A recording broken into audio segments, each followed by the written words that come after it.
I helped. I helped after he got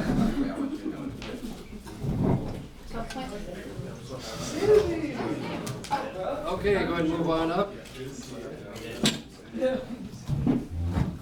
All right, I've got two different segments to my comedy routine this year. If you weren't here last year, we actually have it on our church YouTube page, so we just put it up.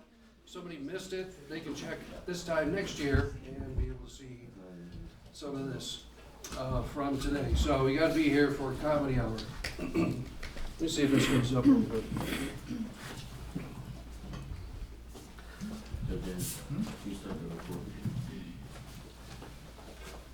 All right, did you ever wonder if the retail store BJ's has been infiltrated by Russian communists? You may not have ever noticed this before, but I grew up in the 80s and 90s, and the USA was still dealing with Red Scare McCarthyism. And I'm just going to tell you, I see some parallels here. First of all, BJ's color, communist red. Just to get in the door, you have to be a card-carrying member. When you sign up for your membership card, you have to sign the BJ's manifesto. Do we really have to have passport-level photo IDs just to buy some food? Will getting a BJ's card lead to the mark of the beast in the one world order? Now let's say I'm in the nation of BJ's. There's surveillance everywhere. One false move and you could disappear and no one would ever know what happened to you. The higher ups are probably thinking, you show me the shopper, I show you the crime. And you know those red shirt employees? Informants. Now, nothing happens by chance in a BJ store.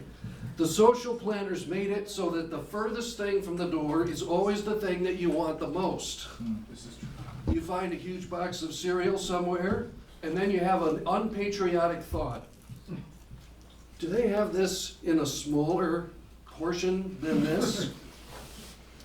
But that's not the way it works at BJ's. Nope, it's a demand economy. You don't want the 30-kilo box of Cheerios? No, you take it. You take what we give you. Free samples? No more free samples. You buy right now. And then, if you're going through the store and you haven't been falsely imprisoned yet, then I try heading to the checkout. Except they're trying to get me to use the self-checkout. Now keep in mind, there's cameras everywhere. One false move, you either get overcharged for what you're paying for, or you end up undercharging yourself. Either way, you're going to lose. Is it really asking too much to have a professional check out your groceries? I mean, even in the lousy state of New Jersey, it has people pumping your gas for you. Wow. We create jobs.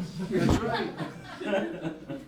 Self-checkout? I mean, this is like digging your own grave in front of the firing squad. Either way, you're going to lose. I mean, pretty soon, I'll have to be back there driving the forklift and unloading the truck from the back of the store. Now, since I'm doing most of the work of the employees anyway, can I get health benefits?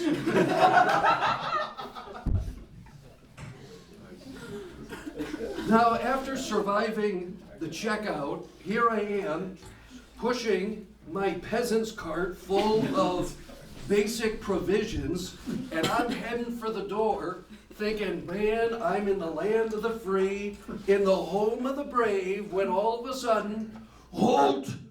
Show me your papers! I'm like, papers? What papers? Oh, he means the receipt. The receipt. Now I'm thinking, I may never make it across the border out of the country of the People's Republic of BJ's. Any items to declare? And heaven forbid you don't pull that receipt out fast enough, man, they'll call in the KJB. And that's how they came up with the name of BJ's. You don't believe me? Take KJB, change the G to J, reverse the orders of the letters, and the K is silent, BJ's. So now I'm here at trying to make it through out the door, and the border inspector's like looking at every single thing in the shopping cart. You look suspicious. I'm like, I'm not suspicious, I'm just hungry. I'm just trying to get some food. That's it. And I've got a book coming out about my close call in BJ's calling My Escape from the Iron Curtain. So watch out for the communists next time in BJ's. You'll see them everywhere. Now, that was just the first part. Now, I really love to travel and see places, but I hate packing. But once I'm packed, I just love traveling, except for the traveling part. And even the traveling isn't too bad until I get to TSA. I know they got to keep us safe from terrorists and bombs and all that kind of stuff, but do you got to be that mean about it? I mean, really, I think, is it me, or is the TSA the greatest collection of soulless persons in the world? I mean, if somebody's coming in to get hired for the TSA, like, what things are they looking for on their resume? Is it stuff like, oh, I see the good in everybody? They're like, nope, we're not taking you. I see humor in everyday situations. Nope, definitely not either. My motto is live, laugh, love. Like, you're not working in this department. But somebody who says something like, you know what, I get no joy from my meaningless existence in life. Sign here, sir, you're hired. So now it's time for me to get in line with all my bags and stuff, and you know how it is, they got you herded like a cow going down this line here. Okay, you gotta remember all this stuff. Okay, get out my ID, get out the ticket, you gotta take off your shoes, put them in the bin, put your keys in the dog food bowl over here. So then you gotta load your bag, you're trying to remember all this stuff, and then send your bags through, and you're just hoping the alarm doesn't go off, and then all of a sudden you have, oh no, what is it this time? Oh no. And so then the TSA guy comes over, hey sir, is this your bag? Yes. They're like, well, let me take a look in here. What's this? And they pull something out. Here in the scanner, we've got on belt number 3. We got some possession of an illegal and very dangerous substance, water. We're going to throw this hazardous substance out. Are you okay with that? Well, what if I'm not okay with that? All right, since you're now labeled as a potentially dangerous water smuggling terrorist, we'll just open up all your bags and hold up every item just to make sure there's no other dangerous substances. Well, you know, now that you put it that way, actually, I'm okay with throwing away the water. So if you want something to drink while you're traveling and you want to avoid the water confiscation Gestapo, just dump your water in the trash can before you make it to TSA. Now, it's a sad state that we live in nowadays. Back in Prohibition days, people were like, ooh, the feds are almost here, quick, dump the booze. And now we're like, oh, quick, we're almost to the TSA, quick, dump the illegal bottled water. And now, since I'm on the potential water bootlegger list, I get randomly selected to go through the high-res super scanners. You gotta stand there, you gotta hold your hands up like this, you know, and they got this big rotating camera that goes all the way around. There's no such thing as a constitutional right to privacy in the airport, let me just tell you that. And so this whole thing is going around, the experience is kind of like a cross between having somebody take an MRI and make it through the security in prison. And so you're standing there, and I thought this, but I never asked it. as they're looking there on that screen, I always thought, hey, does this make me look thin? Hey, is there any way you can like airdrop that to me so I can post it on Instagram? So finally I make it all the way through the cattle loading ramp and I'm on the plane. And then we get to cruising altitude, so the flight attendants start coming down, you know, they're passing out snacks for everybody, and I'm just thinking, man, great, this is good. Man, I've been starving and lugged my suitcase across the whole airport. I've been stuffing that thing in the bin. Thing is exhausting. All right, what do I get? Ooh, snack mix. Man, I love snack mix. And then I start looking at it, and I'm like, wait, 0.7 ounces? That's it? They couldn't even like round up to 1 ounce? I mean, what are the pilots thinking as everybody's getting on? Are they like watching everybody and they're like, you know, there's a lot of chubby people on this flight. We gave them all like 1 ounce snacks. Man, this plane's going down to the Hudson, just like Scully. I mean, we better go with the 0.7 ounce snacks or we may not make it.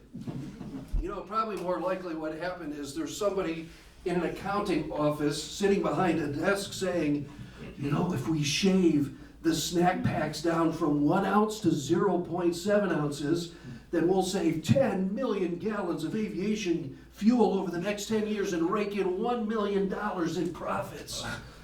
Wow. So now here I am starving, looking at my 0.7 ounce snack of snack mix that has like 11 snack particles in it, and I just snapped. I was like, that's it, I'm not taking this anymore. I'm pushing the call button. So I push the call button and somebody comes over to see what the problem was. Please, ma'am, could I have some more? And so I'm sitting here now with 4 packs of snack mix. And on one flight, I remember my kids were actually with me, and so they looked back and they saw me. I'm sitting here eating 4.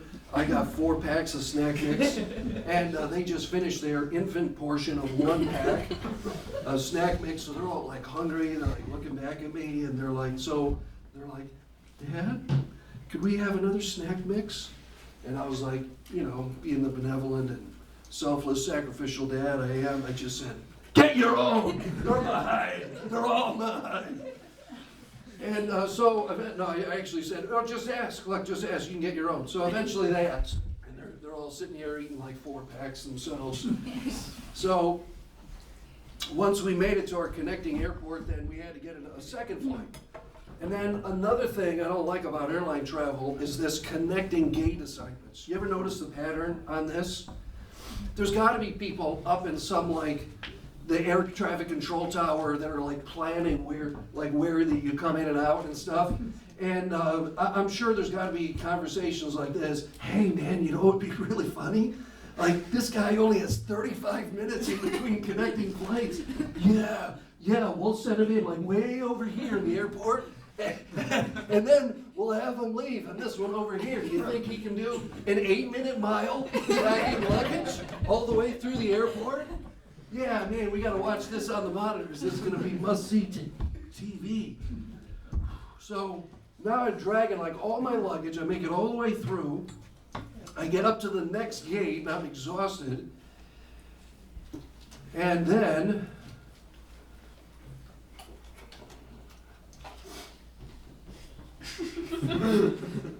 I find out that not only did I have to carry my stuff through the gauntlet of TSA, the airport terminal, onto the plane, into the overhead bin, off the plane, running through the airport terminal, so did everyone else on my flight.